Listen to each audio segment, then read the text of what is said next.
அனைவருக்கும் அன்பான வணக்கம். 10ஆம் வகுப்பு கணக்கு பாடம் ஒரு மதிப்பெண் பகுதி தயாரிக்கப்பட்ட வினாக்கள், அதாவது கிரியேட்டிவ் கொஷின்ஸ் பார்த்துட்டு இருக்கோம். அந்த வகையில் இன்னைக்கு பார்க்கக்கூடிய தலைப்பு 8வது பாடம் புள்ளியியலும் நிகழ்தகவும். இந்த பாடப்பகுதியிலிருந்து 15 வினாக்கள் கொடுக்கப்பட்டிருக்கு. இந்த 15 வினாக்களுக்கான விடை விளக்கம் விரிவாக இந்த வீடியோவில் நான் பார்க்கலாம். வினா எண் 86, முதல் 7 இயல் எண்களின் விலக்க வர்க்க சராசரி அப்படின்னு கேட்டிருக்காங்க. முதல் 7 இயல் எண்கள் இப்படி எழுதிக்கலாம். விலக்க வர்க்க சராசரின்னு கேட்டிருக்காங்க. நம்ம விலக்க வர்க்க சராசரி கண்டுபிடிக்கிறதுக்கு இயல் எண்களின் விலக்க வர்க்க சராசரி கண்டுபிடிக்கிற ஃபார்முலா n² - 1/12 அப்படின்ட்டு ஒரு ஃபார்முலா படிச்சிருக்கோம். ரூட் போட்டிருந்தா திட்ட விளக்கம், ரூட் இல்லாமல் இருந்தால் விலக்க வர்க்க சராசரி. இப்போது எண்ணுக்கு பதிலாக 7ன்னு சப்ஸ்டியூட் பண்ணுவோம். 7² - 1/12, 7 49, 49லேருந்து 1 கழிக்கணும் /12, 48ன்னு வரும். 48 12ஆல் வகுக்கிறோம். 48ல் 12ஆல் வகுக்கிறப்போ 4 12 48ன்னு வரும். 4 அப்படிங்கிறது தான் இந்த வினாவுக்கான சரியான விடை. இது இரண்டாவது விடையாக கொடுக்கப்பட்டிருக்கு. 4 இரண்டாவது விடை தான் இதற்கு சரியான விடை. அடுத்து வினா எண் 87, ஒரு விவரத் தொகுப்பின் விலக்க வர்க்க சராசரி 1.96 எனில் அதன் திட்ட விளக்கம் அப்படின்னு கேட்டிருக்காங்க. கணக்கில் விலக்க வர்க்க சராசரி 1.96ன்னு கொடுத்துருக்காங்க. அதை சிக்மா ஸ்கொயர் = 1.96ன்னு எழுதிக்கலாம். நம்ம கண்டுபிடிக்க வேண்டியது சிக்மா, திட்ட விளக்கம் அப்படின்னு வேணுங்கிறனால சிக்மா கண்டுபிடிக்கணும். சிக்மானா இங்கே ஸ்கொயர் பண்ணியிருக்கு இல்லையா, அதுக்கு ரூட் எடுத்தோம்னா சிக்மான்னு கிடைச்சிடும். இதுக்கு ரூட் எடுக்கணும். 1.96க்கு ரூட் எடுத்தோம்னா நமக்கு சிக்மா வேல்யூ கிடைச்சிடும். 1.96னா 1.4 அப்படின்னு நமக்கு கிடைக்கும். இதுக்கு ரூட் எடுத்தால் 14 196ன்னு சொல்லுவோம். ஒரு 2 ஸ்தானம் தள்ளிப்புள்ளி வைக்கணும்னா இங்கே ஒரு ஸ்தானம் வரும் இல்லையா. இது கரெக்டாக 1.4 அப்படிங்கிறது இந்த வினாவுக்கான சரியான விடை. இது இரண்டாவது விடையில் கொடுக்கப்பட்டிருக்கு. சிக்மாங்கிறது திட்ட விளக்கம். இதே வினாவில் சிக்மா கொடுத்துட்டு விலக்க வர்க்க சராசரி சிக்மா ஸ்கொயர் கண்டுபிடிக்க சொன்னாங்கன்னா ஸ்கொயர் பண்ணணும். ஓகேவா? சிக்மா ஸ்கொயர் கொடுத்து சிக்மா கேட்டாங்கன்னா ரூட் எடுக்கணும். அதே சிக்மா கொடுத்துட்டு சிக்மா ஸ்கொயர் வேணும்னா ஸ்கொயர் பண்ணணும். அப்படிங்கிறத நான் வச்சுட்டிங்கன்னா இந்த வினாவுக்கு எளிமையாக விடை அளிக்க முடியும். அடுத்து வினா எண் 88, முதல் 10 பகா எண்களின் வீச்சு. முதல் 10 பகா எண்களின் வீச்சு. இதில் முதல் 10 பகா எண்கள் நம்ம எழுதியிருக்கிறோம். 2 3 5 7 11 13 17 19 23 29. இதில் கேட்டிருக்கிறது நமக்கு வீச்சு. வீச்சுன்னாவே நமக்கு என்ன ஃபார்முலா தெரியும்? L - S. Lன்னா பெரிய நம்பர், லார்ஜஸ்ட் நம்பர், மிகப்பெரிய எண். இது L, இது S. அப்போது Lங்கிறது 29 - 2 27. 27ங்கிறது தான் வீச்சு. வீச்சு 27ங்கிற ஆன்சர் 4வது விடையாக கொடுத்துருக்காங்க. 4வது விடை இதற்கு சரியான விடை. அடுத்து வினா எண் 89, ஒரு விவர தொகுப்பின் மீப்பெரு மதிப்பு 72 மற்றும் மீச்சிறு மதிப்பு 28 எனில் அதன் வீச்சு கெழு அப்படின்னு கேட்டிருக்காங்க. இந்த கணக்கில் நமக்கு மீப்பெரு மதிப்பு L 72, மீச்சிறு மதிப்பு S 28ன்னு கொடுத்துருக்காங்க. வீச்சு கெழு கண்டுபிடிக்கணும். நமக்கு அதுக்கான ஃபார்முலா தெரிஞ்சால் போதும். L - S/L + S. இது சப்ஸ்டியூட் பண்ணி சிம்பிளிஃபிகேஷன் தான். 72 - 28/72 + 28. நம்ம இதிலேருந்து 72லேருந்து 28 கழிச்சா 44. இது ரெண்டையும் கூட்டுறப்போ 100. 100ஆல் வகுக்கிறப்போ 2 ஸ்தானம் தள்ளிப்புள்ளி வச்சா போதும். 0.44 அப்படின்னு நமக்கு கிடைக்கும். இந்த விடை நமக்கு மூன்றாவது விடையாக கொடுக்கப்பட்டிருக்கு. மூன்றாவது விடை இதற்கு சரியான விடை. வீச்சு கெழுன்னு கேட்டாங்கன்னா இந்த ஃபார்முலா யூஸ் பண்ணி எளிமையாக கண்டுபிடிக்க முடியும். அடுத்து வினா எண் 90, ஒரு விவர தொகுப்பின் திட்ட விளக்கம் 2√2. அதன் ஒவ்வொரு மதிப்பையும் √2ஆல் பெருக்க கிடைக்கும் புதிய விவர தொகுப்பின் திட்ட விளக்கம் அப்படின்னு கேட்டிருக்காங்க. ரொம்ப எளிமையான வினா தான்.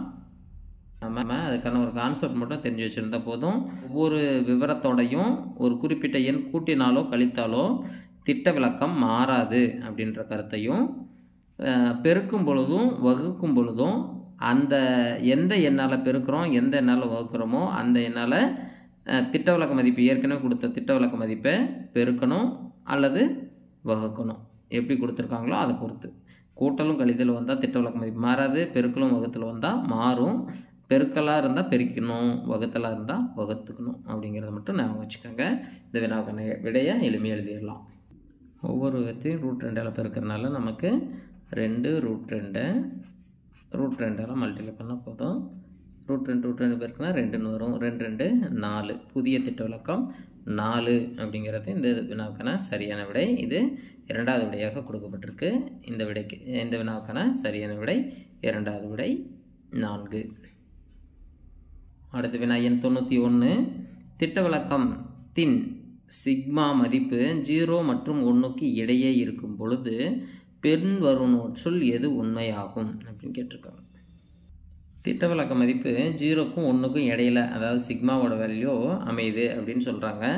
அப்போது சிக்மா ஸ்கொயர்டுக்கும் சிக்மாவுக்கும் என்ன ரிலேஷன் வரும் அப்படின்னு பார்க்கலாம். இப்போ இதில் ஏதாவது உதாரணமாக நான் 0.1ன்னு எடுத்துக்கிறேன் சிக்மா. அப்போது சிக்மா ஸ்கொயர் கண்டுபிடிச்சா என்னென்னு வரும்? இதை 0.1 × 0.1 2 முறை பெருக்கணும் இல்லையா, 1 1. அப்போது 2 ஸ்தானம் தள்ளிப்புள்ளி வைக்கிறப்போ 0.01ன்னு வரும். இந்த மதிப்பை விட, அதாவது சிக்மா மதிப்பை விட இந்த சிக்மா ஸ்கொயர் மதிப்பு குறைவாக உள்ளது. அப்போது நமக்கு இந்த விவரம் என்னென்னு கிடைக்குது? Sigma is greater than sigma square என்ற இதுதான் நமக்கு உண்மையாக தெரியுது. அப்போது இந்த வினாவுக்கான சரியான விடை முதலாவது விடை sigma is greater than sigma square. ஈக்குவலாக வருமா அப்படின்னு கேட்டால் ஈக்குவலாக வராது. இதே வினா 0லிருந்து 1 வரை உள்ள மதிப்புகளாக அமைகிறது அப்படின்னு இடையில்னு சொல்லாமல் 0வும் எடுத்துக்கலாம் 1ம் எடுத்துக்கலாம் அப்படின்னு கொடுத்துருந்தா சிக்மாவை 0ன்னு எடுக்கிறப்போ சிக்மா ஸ்கொயர்டும் 0ன்னே வரும். அப்போது sigma is equal to sigma square அப்படின்னு வரும், கிரேட்டர் தேனும் வரும். அதனால் இங்கே இடையில் அப்படின்னு கொடுத்ததுனால இடைப்பட்ட மதிப்பில் 0.1 எடுத்து உதாரணமாக பார்த்தோம். இதுக்கான விடை எப்படி வருது? Sigma is greater than sigma square அப்படிங்கிறது தான் இந்த வினாவுக்கான சரியான விடையாக அமையுது. அடுத்த வினா எண் 92. P of A = 0.34, P of B = 0.46 மற்றும் A and B ஆகியன ஒன்றை ஒன்று விளக்கும் நிகழ்ச்சிகள் எனில் P of A union B அப்படின்னு கேட்டிருக்காங்க. கணக்கில் கொடுத்துருக்காங்க. ஏபியும் ஒன்று விளக்கும் நிகழ்ச்சிகள் அப்படிங்கிறனால நமக்கு P of A union Bக்கான ஃபார்முலா என்னவோ அமையும் அப்படின்னா P of A + P of B minus P of A வெட்டு B வரும் இல்லையா, அது ஒன்றை ஒன்று விளக்கும் நிகழ்ச்சிகளாக இல்லாமல் இருந்தால் தான் வரும். இது ஒன்றை ஒன்று விளக்கும் நிகழ்ச்சிகளாக இருக்கிறதுனால P of A + P of B மட்டும்தான் வரும். இதில் 2 மதிப்பும் கொடுத்துருக்காங்க. 0.34 + 0.46 ரெண்டையும் கூட்டுறப்போ 0.80 அப்படின்னு வரும். இந்த விடை இரண்டாவது விடையாக கொடுக்கப்பட்டிருக்கு. இந்த விடை இரண்டாவது விடையாக இருக்கிறது 0.80 அப்படிங்கிறதுனால இந்த இரண்டாவது விடை இதற்கு சரியான விடை. அடுத்த வினா எண் 93. பின்வருவனவற்றுள் எவை ஒரு நிகழ்ச்சியின் நிகழ்தகவாக இருக்க முடியாது அப்படின்னு கேட்டிருக்காங்க. இந்த 4 மதிப்புகளில் நிகழ்தகவின் மதிப்பாக அமையாதது எது அப்படின்னு கண்டுபிடிக்கணும். நமக்கு நிகழ்தகவோட மதிப்பு எதிலிருந்து எது வரைக்கும் அமையும்? 0லிருந்து 1 வரை. அதாவது P of Aவோட நிகழ்தகவு மதிப்பு 0வும் இருக்கலாம் 1 இருக்கலாம், அதுக்கு இடைப்பட்டதாக தான் இருக்கணும். 1ஐ விட அதிகமாகவும் இருக்கக்கூடாது, 0வை விட குறைவாகவும் இருக்கக்கூடாது. சரி பார்ப்போம். 100% எப்படி எழுதலாம்? 100/100ன்னு எழுதுனா இது 1 அப்படின்னு வரும். 1ங்கிறது நிகழ்தகவு மதிப்பாக அமையலாம். அதனால் இது கரெக்டு. அடுத்தது 9898 வகுத்தல் 9897. இது தகாபின்னம். தகாபின்னம் எப்பொழுதும் 1ஐ விட அதிகமான மதிப்பு தான் தரும். அப்போது இந்த மதிப்பும் இருக்கிறதுக்கான வாய்ப்பு இல்லை, நிகழ்தகவாக இருக்காது. மூன்றாவது விடையை பார்க்குறப்போ 0.000001 அப்படின்னு கொடுத்துருக்காங்க. இது அதாவது 0 விட கொஞ்சம் பெரிய நம்பர் அப்படிங்கிறதுனால இது அமையும், நிகழ்தகவு மதிப்பாக அமையும். சரி, இந்த மதிப்பு அமையுமா அப்படின்னு பார்த்தோம்னா 1 மைனஸ் √3யோட மதிப்பு 1.732/2. இப்போ இதை கழிக்கிறப்போ -0.732/2. இந்த மதிப்பு மைனஸில் வந்ததுனால பூஜ்ஜியத்தை விட கம்மியான வேல்யூ வந்துடுச்சு. பூஜ்ஜியத்தை விட இது கம்மியான வேல்யூ வந்ததுனால இதுவும் நிகழ்தகவு மதிப்பாக அமையாது.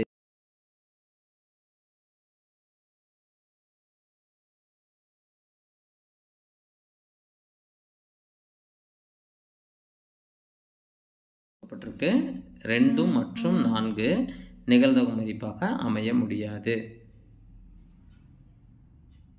அடுத்து வினா எண் 94. ஒரு லீஃப் வருடத்தில் 53 ஞாயிற்றுக்கிழமைகள் இருப்பதற்கான நிகழ்தகவு அப்படின்னு கேட்டிருக்காங்க. லீஃப் வருடத்தில் 52 வாரம் 2 நாட்கள் இருக்கும். 52 வாரத்தில் 52 ஞாயிற்றுக்கிழமை வந்துடும். நமக்கு இன்னொரு ஞாயிற்றுக்கிழமை வருவதற்கான வாய்ப்பு இந்த 2 நாட்களில் அமையுது. இந்த 2 நாட்கள் என்னவாக அமையலாம் அப்படிங்கிறது பார்க்கலாம். இது மாதிரி நமக்கு அமையறதுக்கான வாய்ப்பு இருக்குது. ஞாயிறு திங்கள் இந்த 2 நாட்களாக இந்த 2 நாள் இருக்கலாம். அல்லது திங்கள் செவ்வாயாக இருக்கலாம். செவ்வாய் புதன் வியாழன், புதன் வியாழன், வியாழன் வெள்ளி, வெள்ளி சனி, சனி ஞாயிறு அப்படின்னு இந்த 7 வாய்ப்புகள் இருக்குது. இப்போ n(s) நான் கண்டுபிடிச்சிக்கிட்டோம் 7.